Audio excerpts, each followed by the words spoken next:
सहनः भवतु सहनौ भुनक्तु सह वीर्यं करवावहै तेजस्विनावधीतमस्तु मा विद्विषावहै।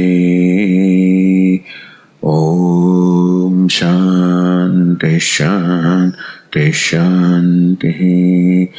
ॐ पूर्णमदः पूर्णमिदं पूर्णात् पूर्णमुदच्यते पूर्णस्य पूर्णमादाय पूर्णमेवावशिष्यते। ॐ शान्ति शान्ति शान्तिः।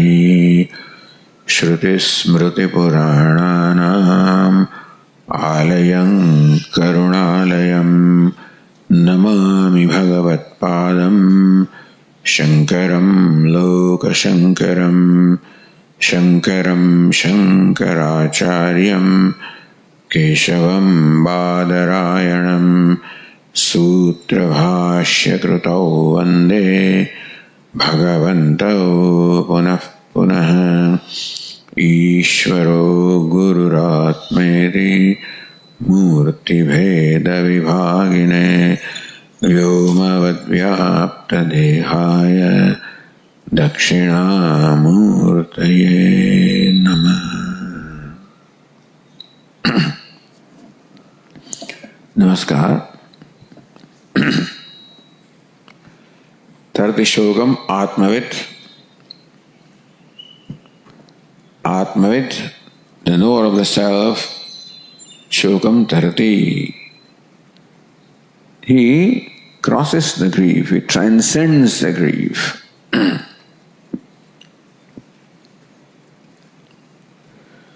So we've been discussing in the context of Bhagavad Gita, in the context of Arjuna, how the cause of the grief is already there with us. We are born to grieve, looks like. It is said that the human being is the most unhappy creature in the whole universe. As we said, because he is the only one who suffers from mental afflictions, from sadness, grief, emotional suffering. And that is because of the heightened sense of self-consciousness, which makes the human being not only conscious of his own self, but because of aviveka, that we are simultaneously conscious of the self as well as non-self. Conscious of Atma, of course. Ahamasmi, sadavami, kadachinnaham apriya. That I am.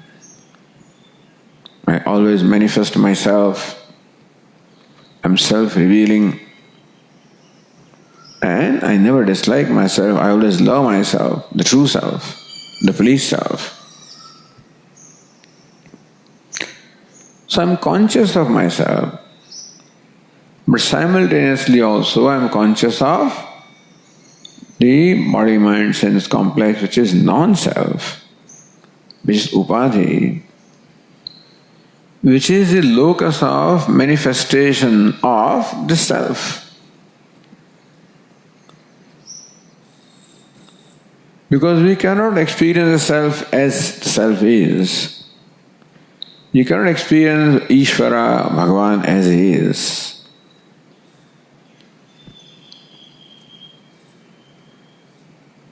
Vedaham samatitani vartamanani charjana bhavishyani bhutani mam to vedana kasana. Lord Krishna says, nobody knows me.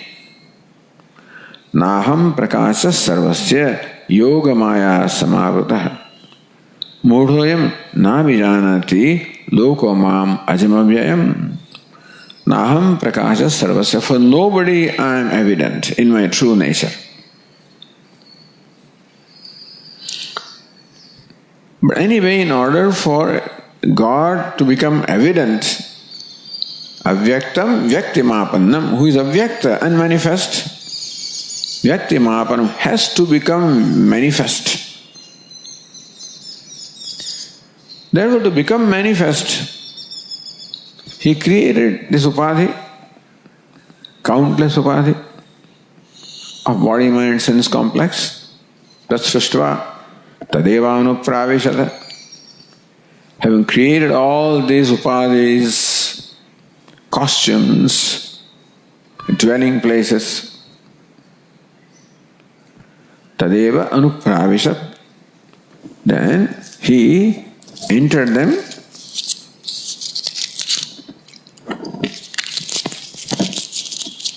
Because in Aitreya Upanishad it is said,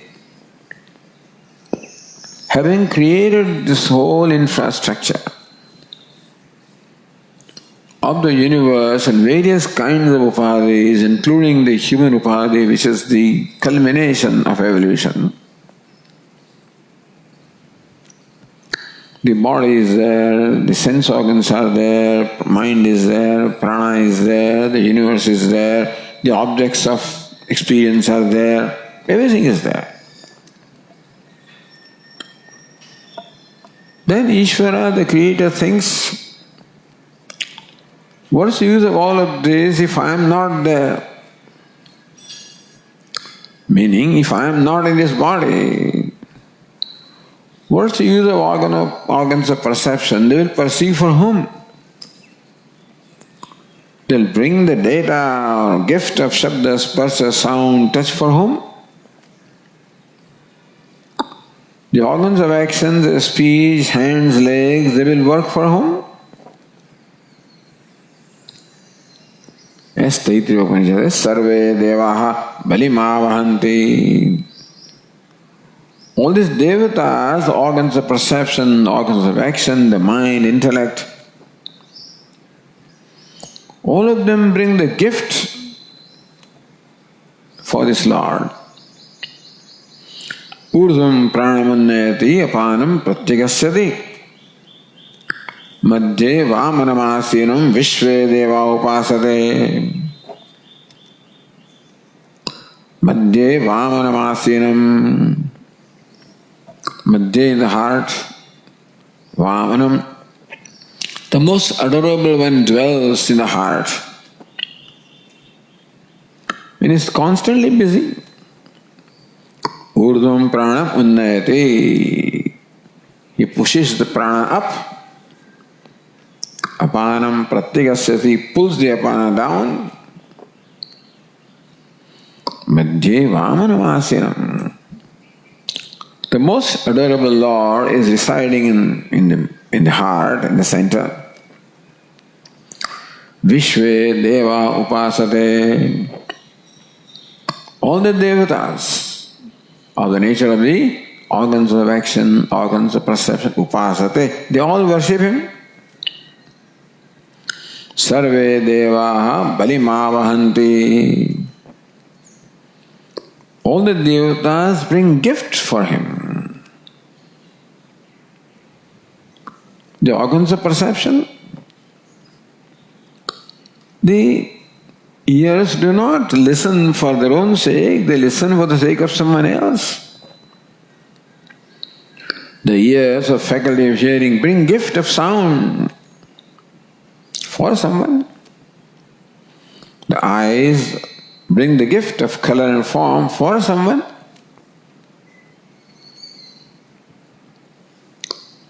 The palate brings the gift of various tastes for someone. So also the speech performs the act of speaking for someone. So when we say that Lord entered this upadhi, he entered it as bhokta, as experiencer, and all these devatas bring the gift of various perceptions. He entered here as the doer, the karta, so that the organs of action perform actions as as impelled by him. So Lord entered this way, true. He is not entered, he is not functioning here in his true nature of Nitya Shuddha Buddha Mukta Svabhava. He is functioning as Karta Bhokta. As Shankaracharya says, as Shrota, Manta, Vijnata, Drashta, Shrota, Manta, Vijnata. That is how he is experienced. Thus, what we experience is the self, is Ishvara. Except that we experience him as Drashta, Shrota, Manta, Vijnata. Drashta is a seer. Shrota is a hearer. Manta is a thinker. Vijnata is a knower, and so forth.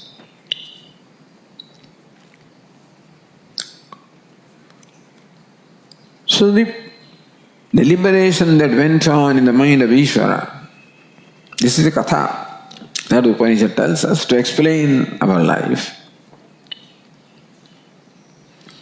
is what will be the use of all this beautiful creation if I am not there? Therefore, he is here as Karta, Bhokta. There was a great poet in Gujarati. His name was Narsimha Mehta.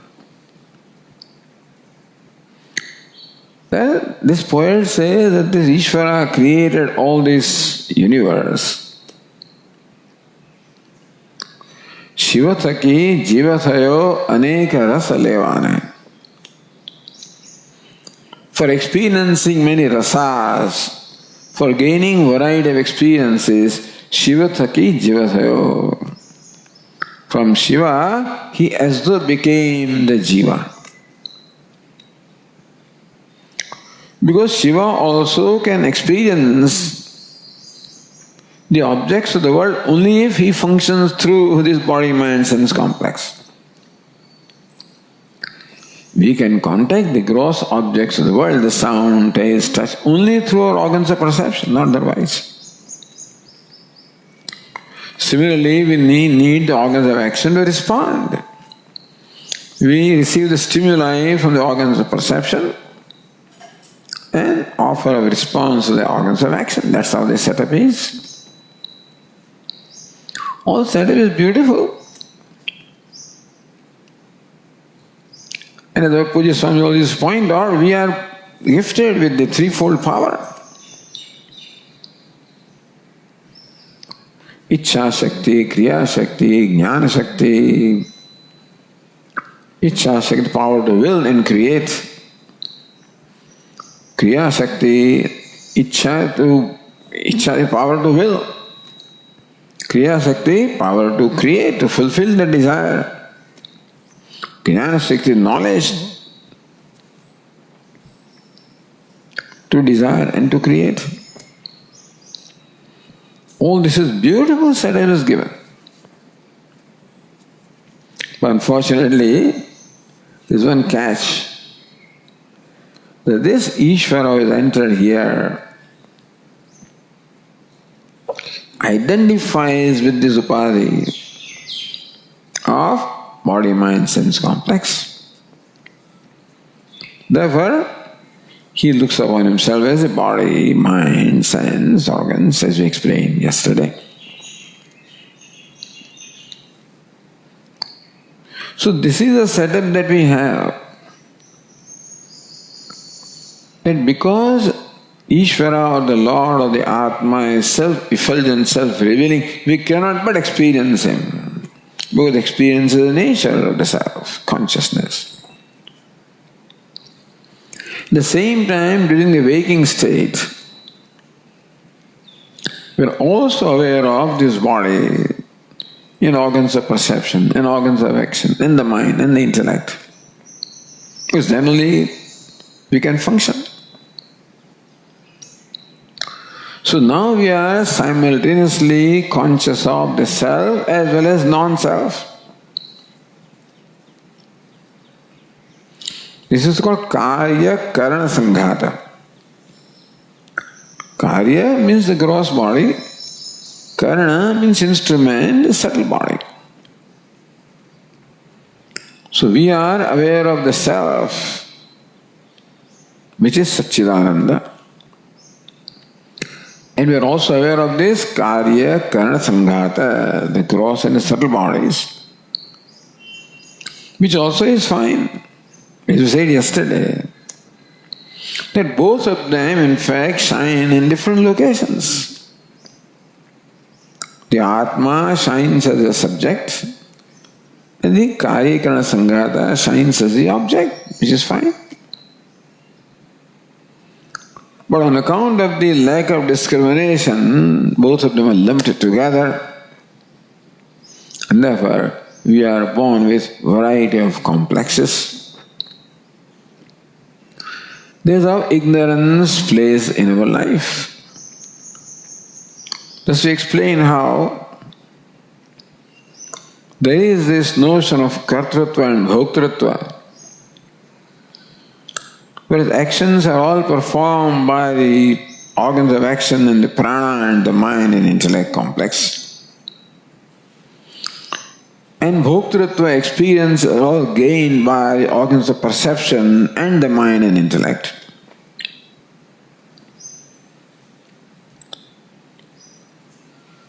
Ahankara vimudhatma kartaham bhoktaham iti manyate.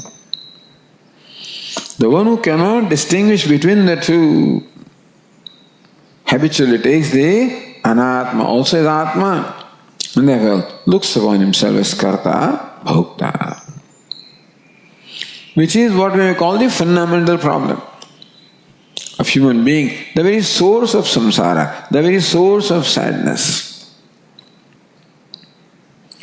No kartrutva, no bhoktrutva, no sadness, no hurt, no guilt.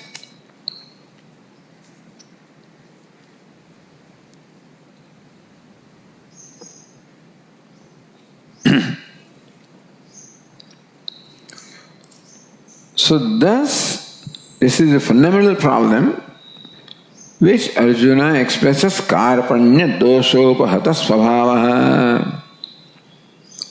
My svabhava, my mind, my nature is overpowered by the defect of karpanya, krupanata. What is krupanata? This word krupana is used in the Brihadaranyaka Upanishad. Yo va etadaksharam aviditva gargi asman lokat preti sakrupana. See, Yajnavalkya defines the word krupana for gargi.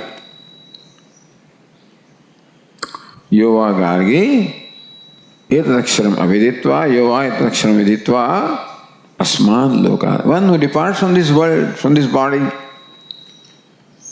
aksharam aviditva. Without knowing aksharam, without knowing this immutable, without knowing the true nature of the self, saha krupanaha. He is krupanaha.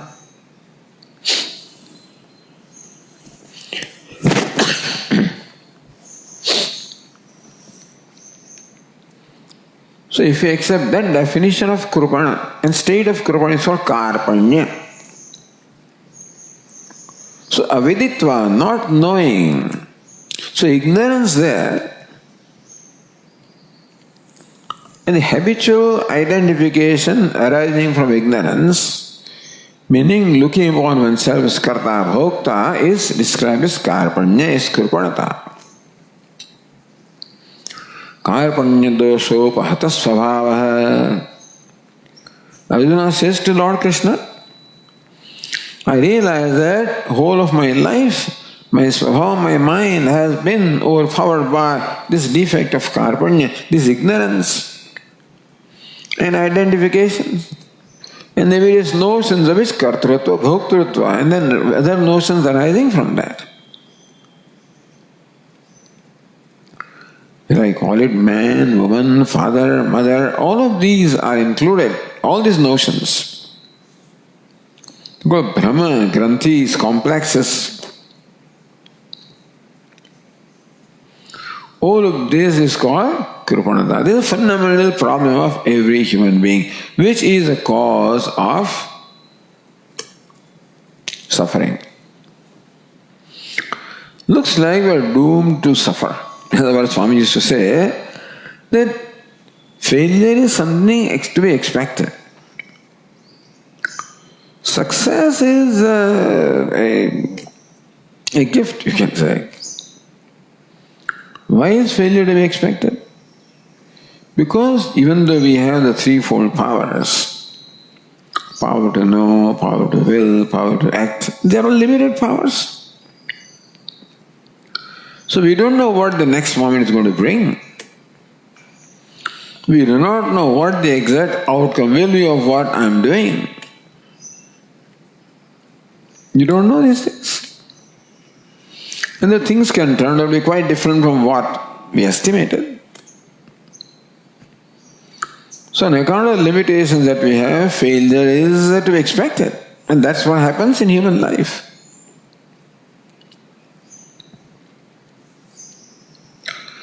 And therefore the ground for grief is already there from our birth. See, this is Vedanta's model of explaining our life. It is not that our life is because Vedanta says this. It is because our life is what it is that Vedanta explains it this way, understand?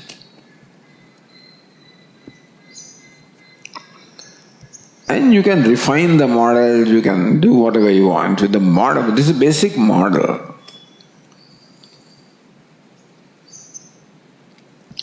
And a very intelligent model. Meaning that the whole life and its basics have been very well grasped by Vedanta. There cannot be a better explanation than this of our life. And clearer the understanding of the fundamental's problem is, clearer the solution. So now this fundamental problem, what does it do? It then plays out further. The kartrutva, bhoktrutva, at the level of ahankara, ego, sense of individuality.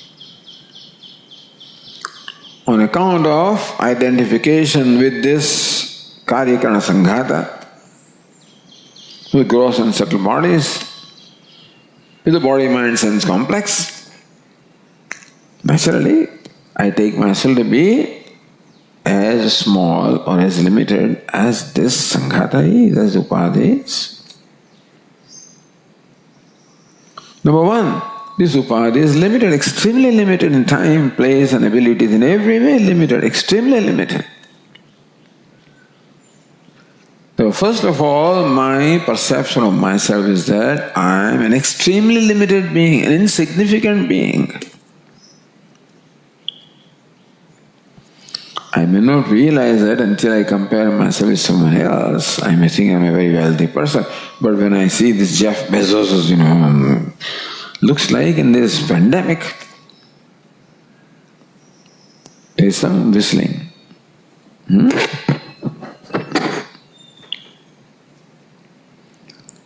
I just happened to read, in this pandemic, looks like the billionaires are richer by $434 billion. How did they? I do not know, but that's... Anyway, when you think of all these people, what is our wealth? When you think of the power that some people are enjoying, what is our power? The fame that some people enjoy, what is our fame? The happiness that some people enjoy, where is our happiness? Whichever way you think, as Swami used to say, think knowledge-wise, think memory-wise, think power-wise, limited. Not only limited, insignificant. So that also, and then that creates in me the sense of individuality. I am different from others, others are different from me, and therefore I feel that I am one among countless beings. like a wave, thinking that it is one among countless waves, and feeling that it is always being attacked by other waves. It has to protect itself from the attack of other waves. That's what a human being feels, that I am one among countless, that I have to fend for myself. I must take care of myself. Otherwise, I am subject to death, I am subject to insult, I am subject to failure, I am subject to humiliation. And for those things not to happen, I must always be alert and, in words of Swami, a ninja, constantly fighting. In all this process, I find that there are certain things and there are some people also who like me, some because of some chemistry. And therefore, who support me, who help me, in whose presence I feel comfortable, I feel happy. Since I cannot make myself comfortable, since I cannot make myself happy, therefore I have to depend upon others to make me happy. Since I cannot create comfort for myself, I need things other than myself to make me feel comfortable. It may be my house, furniture, my family, and many other things. A need to feel happy, that is given. A need to feel comfortable, that is given. And the perception that I have of myself, that I am a limited individual, insignificant creature, there is no way that I can be happy with the perception that I have of myself. No way can I be happy, no way can I feel secure, no way can I feel free. There are moments of happiness, moments of freedom, when I forget this. When I am aware of myself, a limited self, an insignificant self, a wanting self, a lacking self. Because every conclusion about myself only reveals a lack or want. A father that I am is a lacking, wanting being. Or a son or a mother, whatever I think of myself is a lacking, wanting being, having its own problems.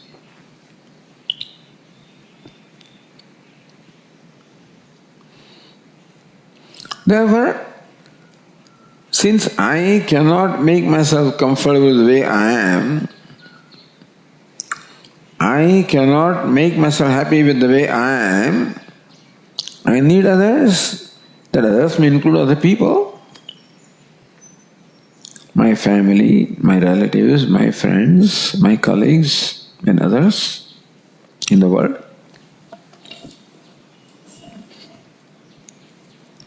Not only living beings I need the insentient things also. Lord Krishna says, Asakti anabhishvanga putra dara gruhadishu. Putra the progeny, dara the spouse, gruha the house, adishu.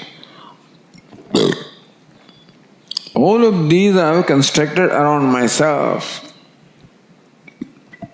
to feel being accepted.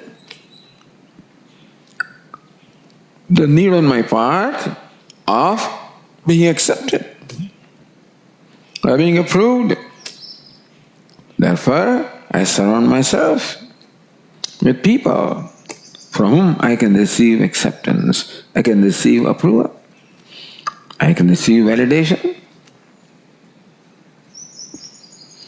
Therefore, my sense of comfort and well-being is very dependent upon these people in even situations, places, even my furniture, my house. I need all of these. I am dependent. And therefore, I am always apprehensive.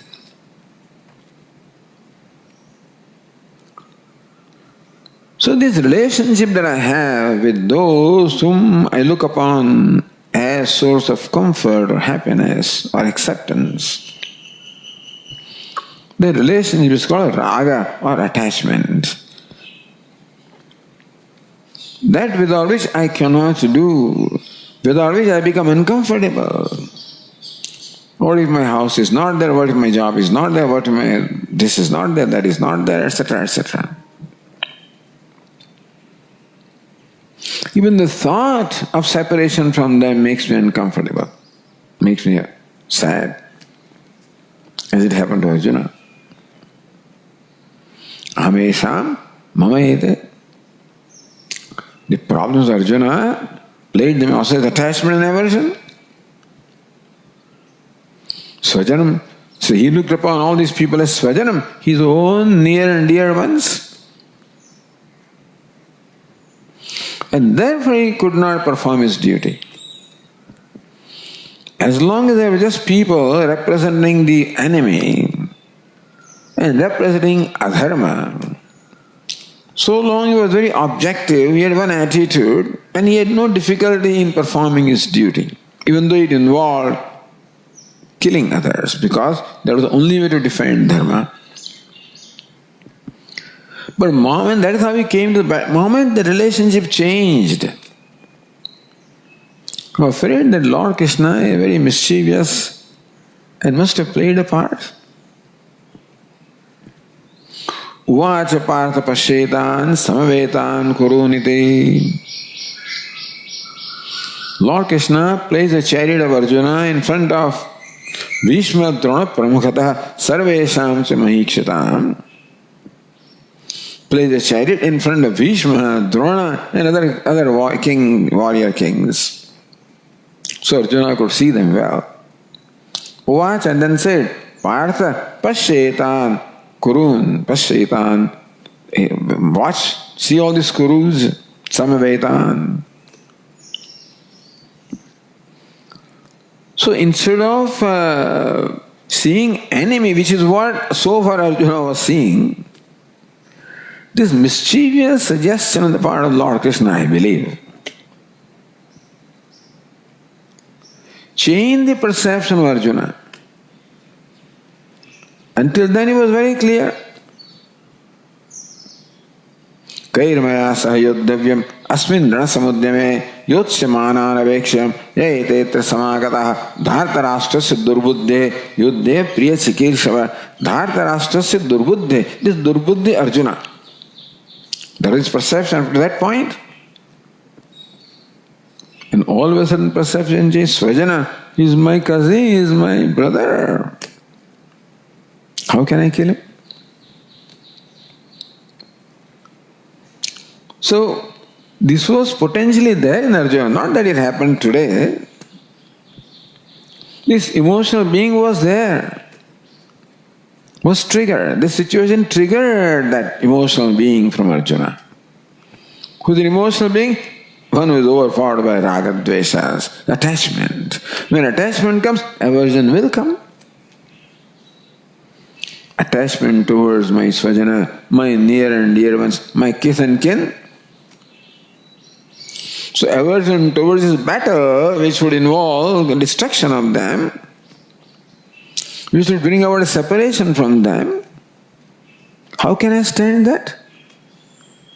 Swajanam hi katham hatva sukhina syama madhava. Hey Madhava, how can we be happy killing our near and dear ones? So attachment for the people created an aversion from this battle. For this battle. Attachment and aversion always go together like two sides of a coin. Arjuna's mind is filled with attachment and aversion. So over and above the fundamental problem of ignorance and identification with the Karyagana Sanghata and the notion of Kartritva Bhoktritva, Up to that point, Arjuna could have performed his role, performed his duty. When Arjuna came to battle, he was not an enlightened person, he was a karta bhokta. Kair maya sah yodhavyam, who are the people with whom I have to fight? So he looked upon himself as a fighter, But then he came down to the level of Arjuna. As long as he looked upon himself as the representative of dharma, so long he did not have difficulty in performing his duties, called swadharma. Bhagavad Gita, the word used for one's own duty is swadharma. But now when the emotional being in Arjuna is now triggered, then ragadveshas which are there, potentially, they all became manifest. And Arjuna, who was earlier impaired by the spirit of fighting as a kshatriya, is now overpowered by this dosha or the defect of attachment and aversion called raga and dvesha. That's how Bhashyakara explains the problem. That whenever one is overcome by raga dvesha, understand that Arjuna's causes may be different, but his situation applies to everybody. So whenever one is overpowered by ragadveshas, swadharma parityagaha paradharma sevanam, Bhashyakara says. What is a sign that I am overcome by ragadveshas, attachment and aversion? Swadharma parityagaha paradharma sevanam. A desire to abandon my own dharma, my own duty, what is right for me, to abandon that. We discussed it yesterday. And a desire to paradharma sevanam, take up the dharma of someone else. In this case, dharma. So he wanted to give the dharma of a kshatriya and wanted to take up dharma of a brahmana or a sannyasi.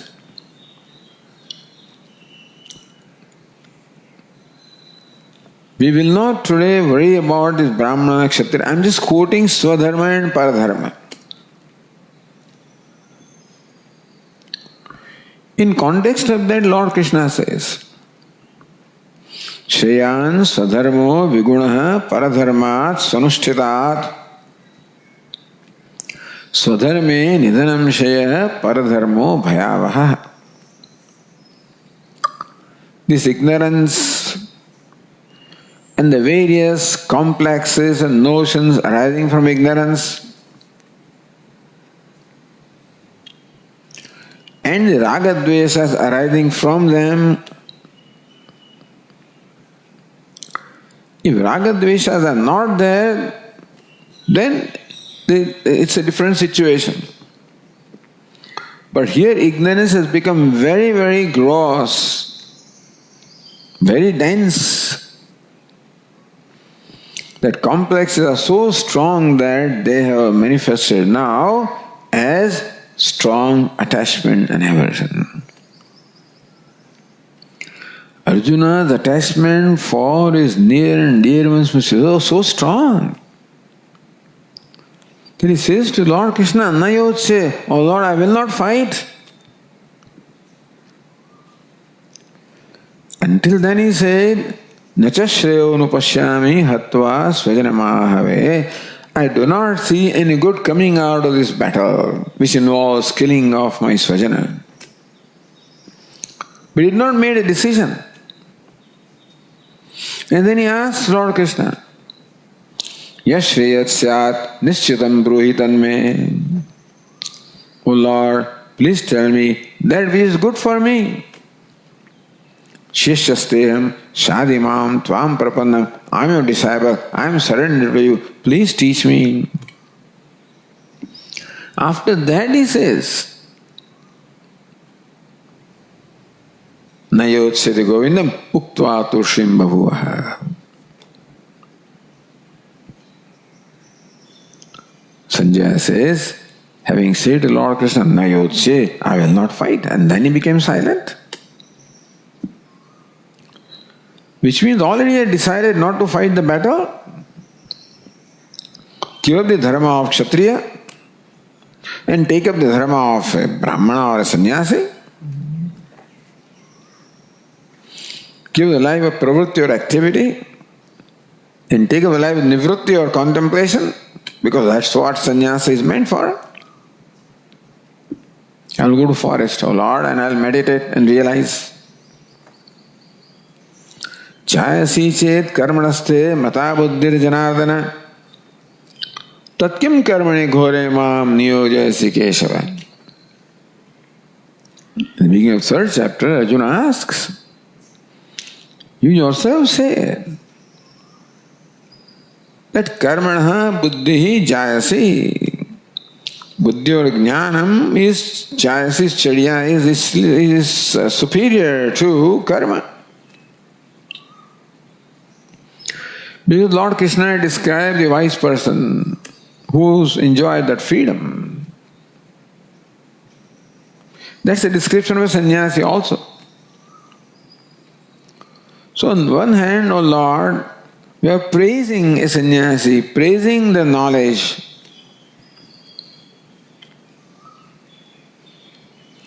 Tatkim karmani ghore mam niyojayasi Keshava. And O Keshava, mam kim ghore karmani niyojayasi. Then why do you impel me to perform this terrible, horrible action which involves killing? So his dvesha for what he has to do, swadharma, is very evident. Swadharma parityagaha paradharma sevanam. So this ragadvesha is then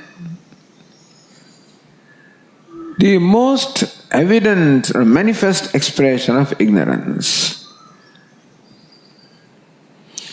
Tarti shogam atmavit. The knower of the self crosses a grief, meaning that one who has become free from ignorance crosses a grief. So we should know what all we have to cross. What is ignorance? Is Atma, Anatma, Aviveka.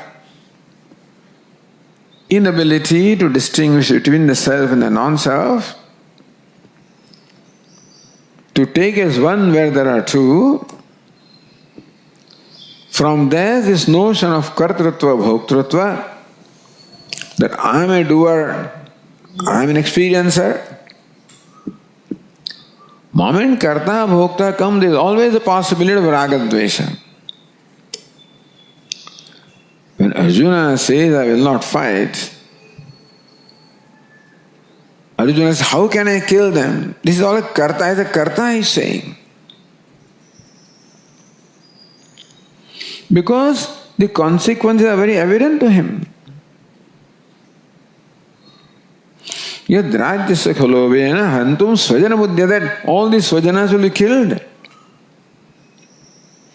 Yadyapyetena pashyanti lobhopahata chetasa kulakshaya krutam dosham. The whole kulakshaya, the whole kula, the clan will be destroyed.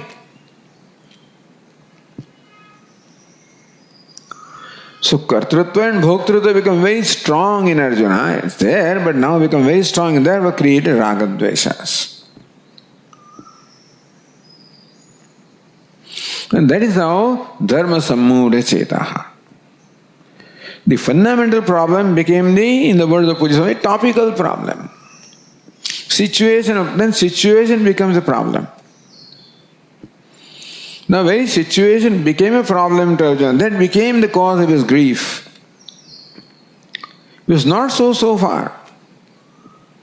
The matter did not cause grief to him so far. So he came to the battlefield with all enthusiasm, with determination to fight this battle. So it is not that the battle is the cause of his grief, or even consequences of battle also are cause of his grief.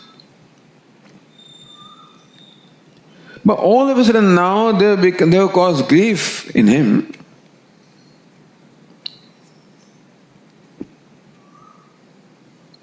Trashvemam swajanam krishna yutsum samupasitam sidanti mama gatrani mukham ja parishusyate. Doing all this svajana in the battlefield, sidanti mama gatrani, all my limbs are becoming loose. Mukham ja parishusyate, my mouth is dried up. Vepatusya sharire me roma harshasya jayate, my body is trembling, my hair is standing on the root, on my skin. Gandivam sramsate hastat, my famous Gandiva is slipping from my arm, from my hands. Tvakchaiva paridashyate, my skin is burning.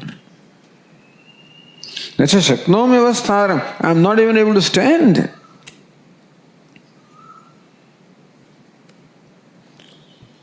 Nimittani ja pashyami viparitani keshava, and I see all bad omens. See, sadness, grief is very vividly described. How? Seeing these people. If seeing the people was the cause of his sadness, it should have been there earlier also.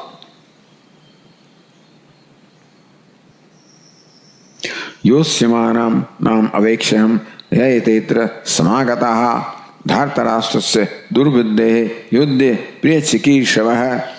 Until then he was determined to fight with his durbuddhi dhartarashtra duryodhana. So it's not that they caused grief in him, not that the situation caused grief in him, not that the need to fight the battle caused grief in him. Sadharma did not cause grief.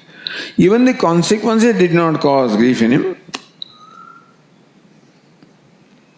But when his ragadveshas were evoked, for whatever reason, some commentators think, some people think that it is Lord Krishna who pushed the button. Uvacha patha pashetan samavetan kuruniti. Lord Krishna very cleverly said, hey Partha, watch his kurus who are assembled here. Anyway, whatever it is. So what causes grief is raga and dvesha here.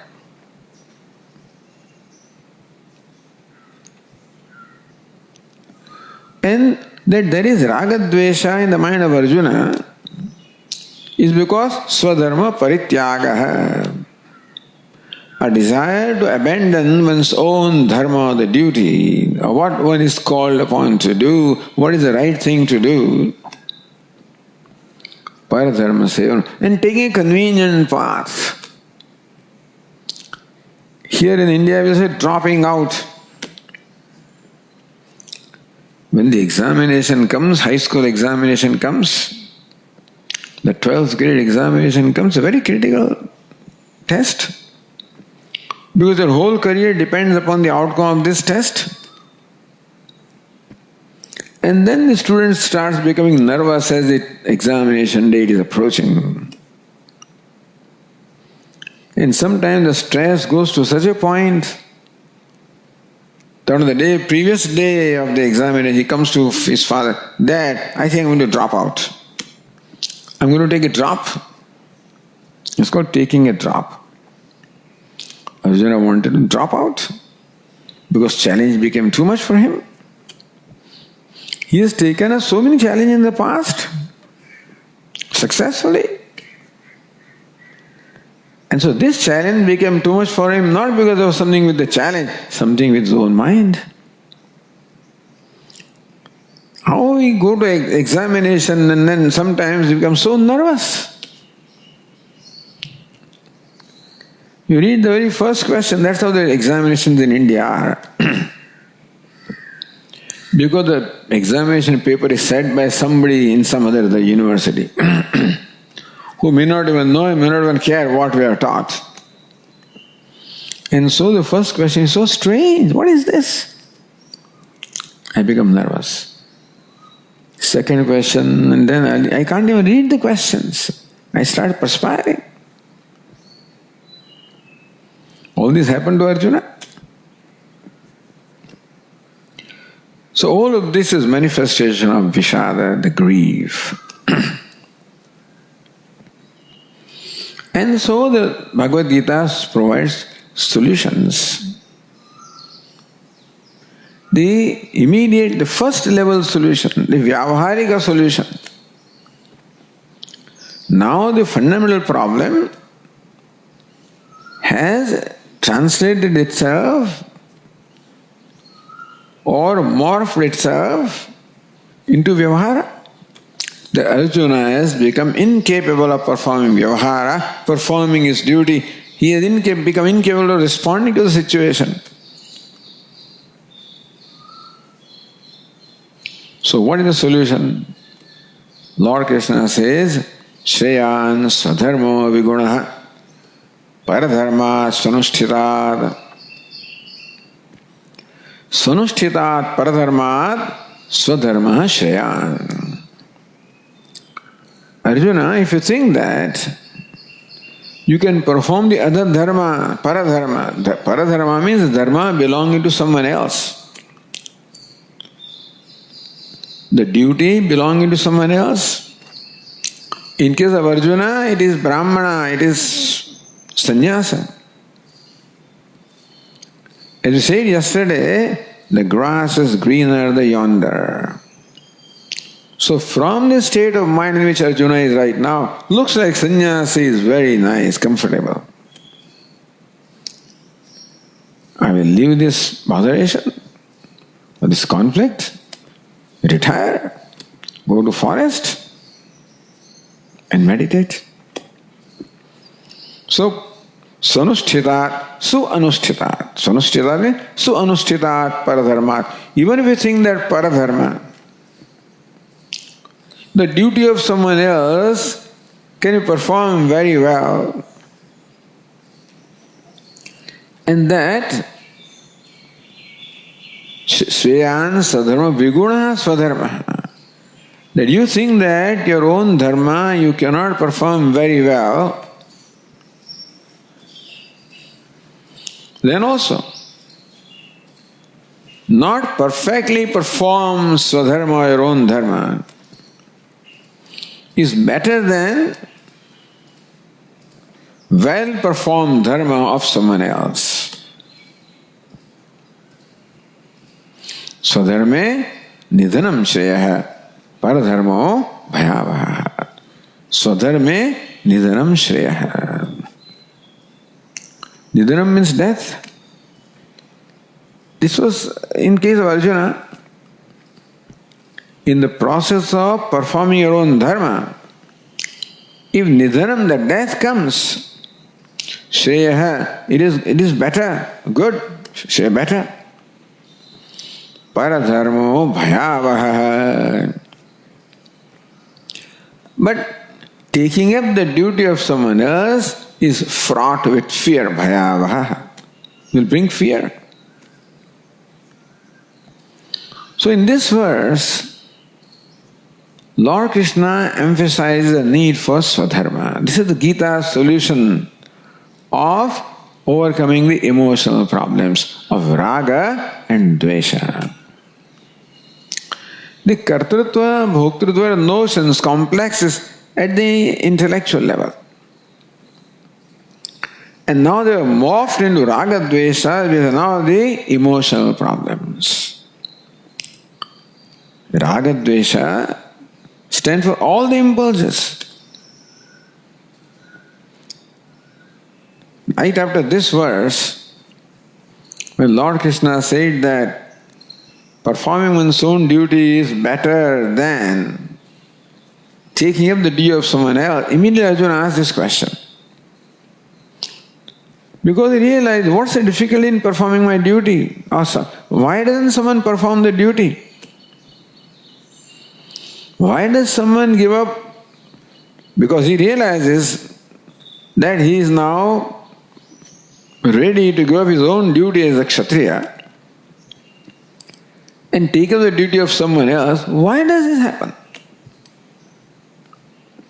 Atha kena prayoktoyam papam chardi purusha. Arjuna used the word papa. Papa in word of Puja Swami is doing something unbecoming of us. So for a Kshatriya, what is the Punya Karma? Performing action that is in keeping with the nature of a Kshatriya. Papa would be to perform an action contrary to that nature. So doing something which is contrary to my nature is Papa. Doing something which is in harmony with my nature is Punya. Papam charati purusha kena prayuktoyam. What is Purusha? What is the person papam charati? Why does he act in a sinful manner? Why does he compromise his own nature? Anichanna vivarshanaya baladiva niyojitaha. He varshanaya. Anichan. Even without his desiring. He finds someone is compelling him to go against his own nature, go against his own dharma. So prescription is, Swadharma is a prescription. But Arjuna has a difficulty.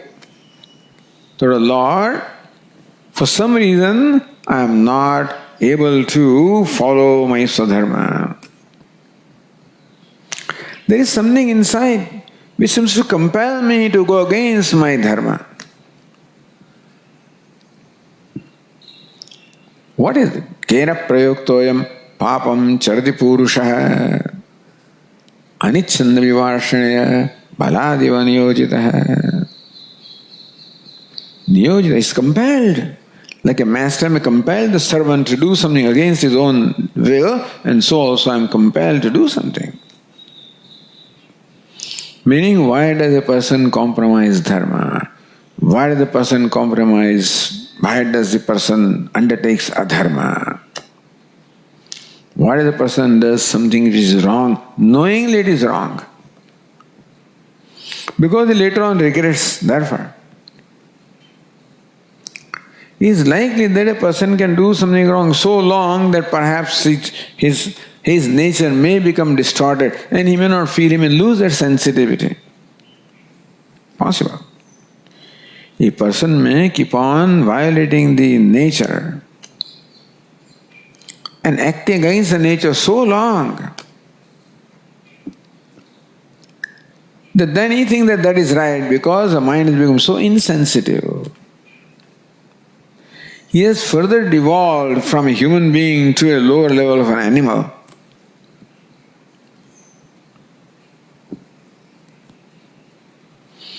So if we do not pay attention, Rakshasim asurim chaiva prakritim mohinim shritaha. This is a very slippery path.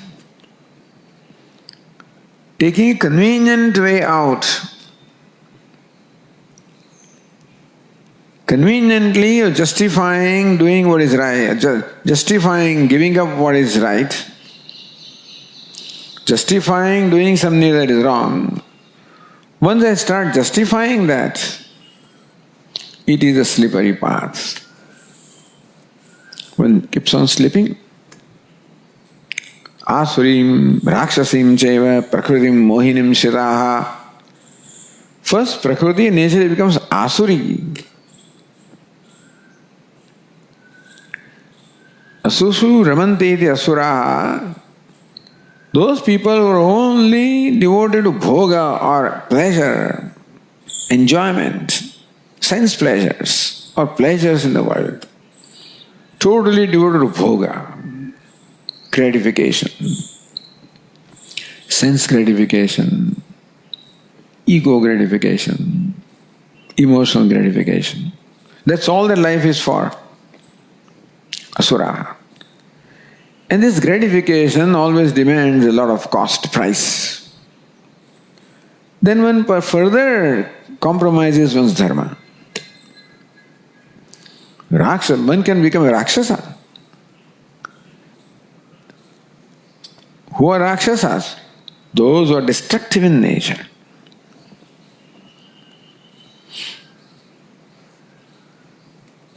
Nashtatmanolpabuddhaya pravantyugra karmana kshayaya jagatah ahitaha. Jagatah ahitaha. Those who want to hurt the world. Nashtatmana alpabuddhaya. Whose atma, the conscience is gone. Whose buddhi cannot think anymore in the right way. Pravanti ugra karmana. They take up to these very violent actions for hurting or destroying the world. Rakshasas. But this is the kind of potential ignorance has.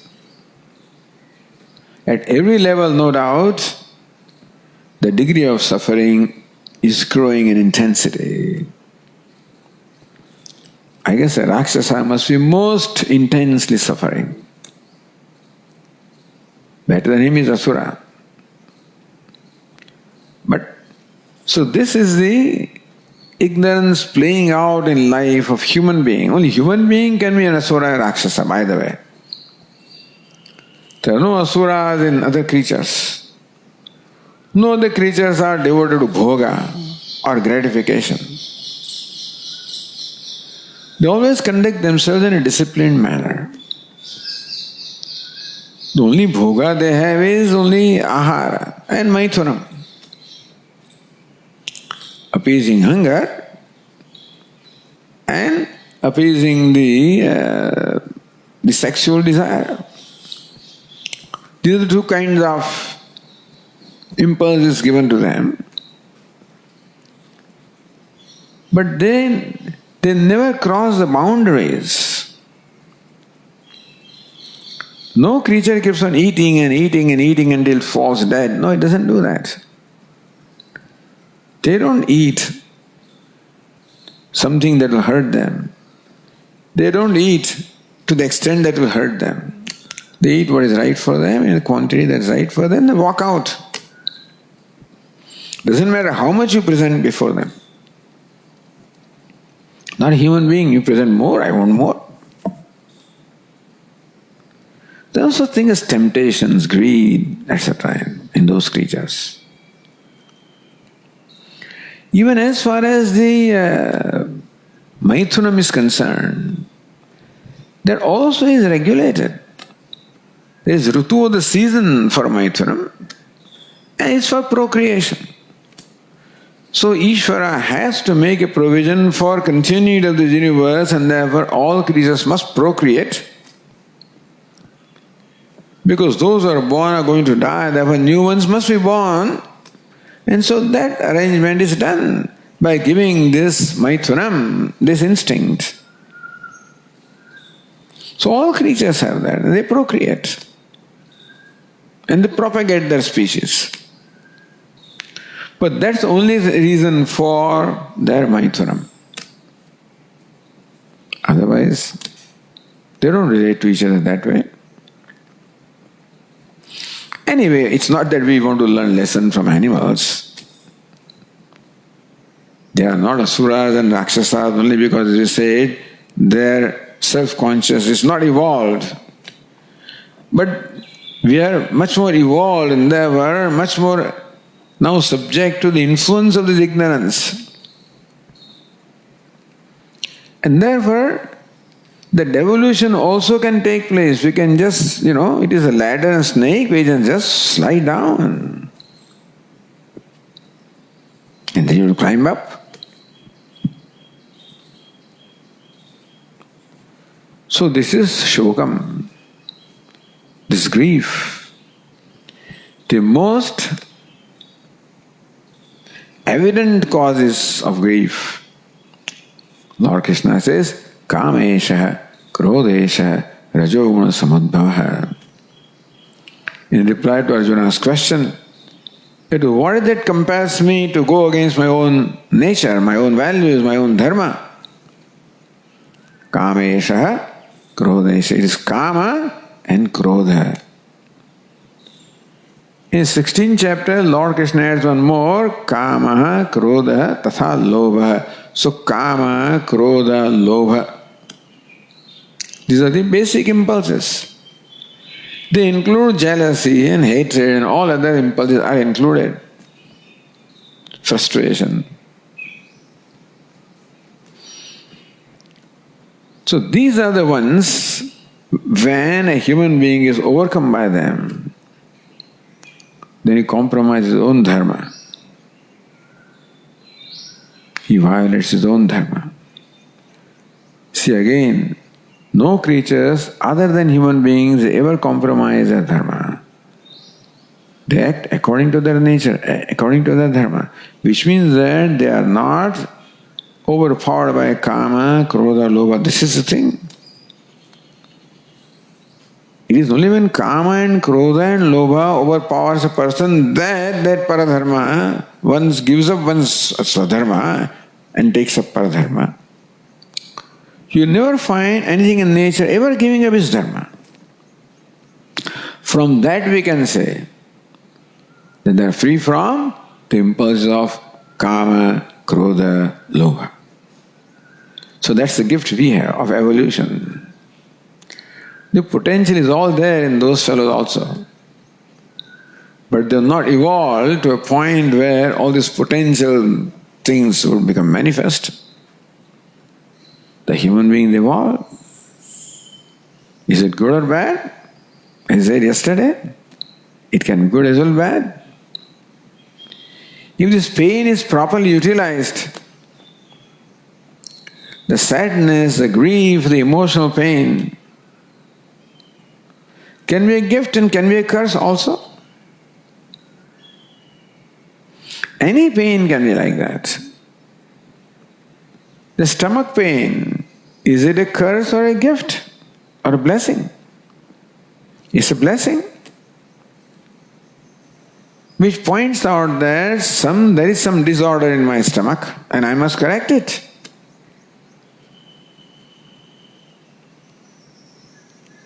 So just as physical pain is given to us, not as a punishment, we think it's a punishment, it is given to us as a blessing. Because the pain draws my attention to something that needs to be set right. There is some disorder. Maybe I didn't eat right, at right time, right quantity, right things. Similarly, the emotional pain also is because we are not doing something right, that's all. The emotional pain and the grief also points out that we are not doing something right. We are violating some order. It is to draw our attention. It's not a punishment. In fact, it is a blessing. But only if you understand the purpose of science. Most people think it's a punishment. It's a curse. And somehow or the other they try to provide some symptomatic treatment.